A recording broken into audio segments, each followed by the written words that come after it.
Hey, so I'm here with Mikey. Tell me a little bit about what you do and for how long you've been doing it.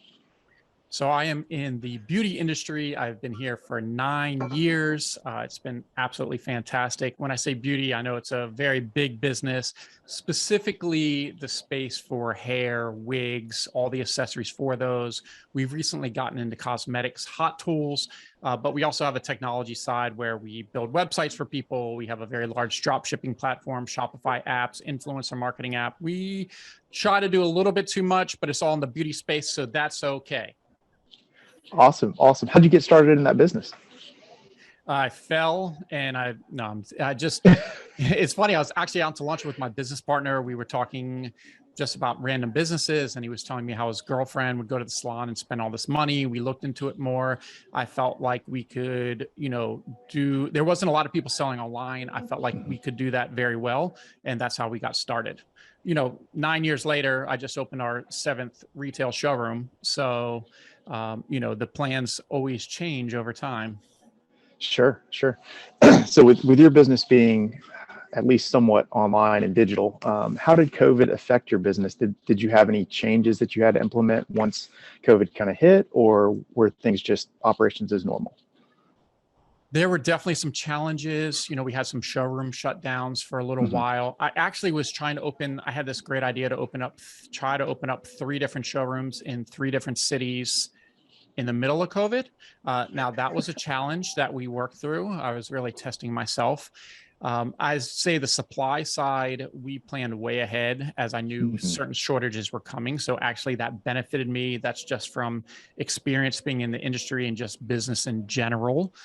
Definitely some challenges with staffing, being careful, trying to, make sure that everyone's keeping their distance and staying safe. But other than that, we did very, very well, I think, because a lot of the planning we did beforehand. So COVID actually was business wise was very good for us. Awesome, awesome. So was there anything that you had to do to kind of ramp back up in that showroom space after the pandemic kind of faded away, or what did that look like for you? Well, we were in Atlanta, so Atlanta was only closed for a very short period of Yeah. time. So that's kind of where our main business is. So we were okay. And as it ramped up, we had to do things a little different as far as the arrangement of the showroom and such. But really, after doing this for so many years, a lot of that stuff, it wasn't too difficult. It was just more common sense and experience than anything. Awesome, awesome. So you've been in the business for quite a while now. What would you say is the biggest thing that you've learned since being in business for yourself? Consistency and education. Those are the two main things. I mean, if you're not going into business that you're going to say, hey, I'm going to do this for a lifetime, then you might Hmm. as well not get into the business. And then during that time, you want to be consistent. Don't be consistently doing the wrong thing. Focus on learning, education, being in the right groups, connecting yourself with the right people, learning from podcasts like this, like your guests. I was just Yeah. watching some of the podcasts on YouTube before this. So doing that kind of research is going to be key for your success moving forward. Awesome, awesome. So what type of people did you learn from? Did you have a specific coach or mentor that's made a big impact in your life? I had a consultant back in 2017 and going into 18 that really helped.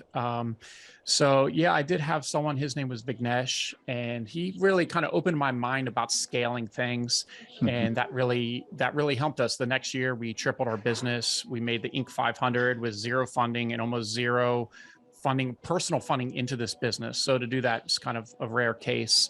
Yeah. So I still today, I'm very careful who I surround myself with. I have a guy, Kendall Ficklin. We try to go to lunch about once a month, or we're Yeah. randomly just in the same city. We were just recently in Hawaii at the same time, LA at the same time. It's just strange.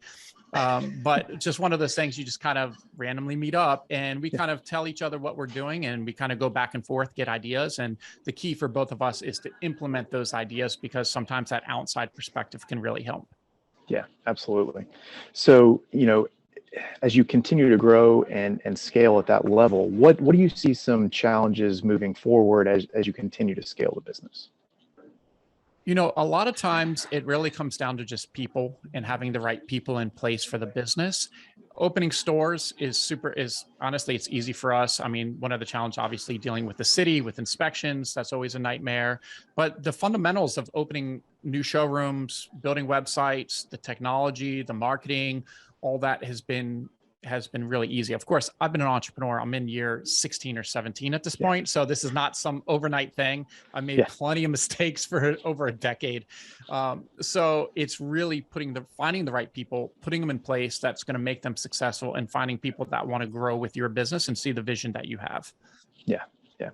So what type of advice, if you could narrow it down to one or two things for maybe a small business owner that's just opened, or someone that is, finally at the point where they're looking to scale the business, what would you tell them?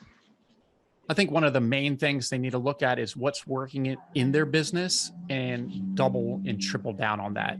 I think a lot of times too many people are trying to find this next big thing. And a lot of times that just doesn't work. It's going to work for someone else because that's their thing that works really well, and they're double, tripling down on that. So I say you have to really look in your business, what's working, and see how you can scale that as much as possible, and make sure you have the right people in place to help with that. Awesome. Awesome. So what inspires you in your business as you continue to grow and move forward? Well, a big part of our business is we help clients get into the beauty industry. So that's through drop shipping, building websites for them. We have a whole branding suite that we have. So at this point, a big part of my life is helping others succeed in beauty.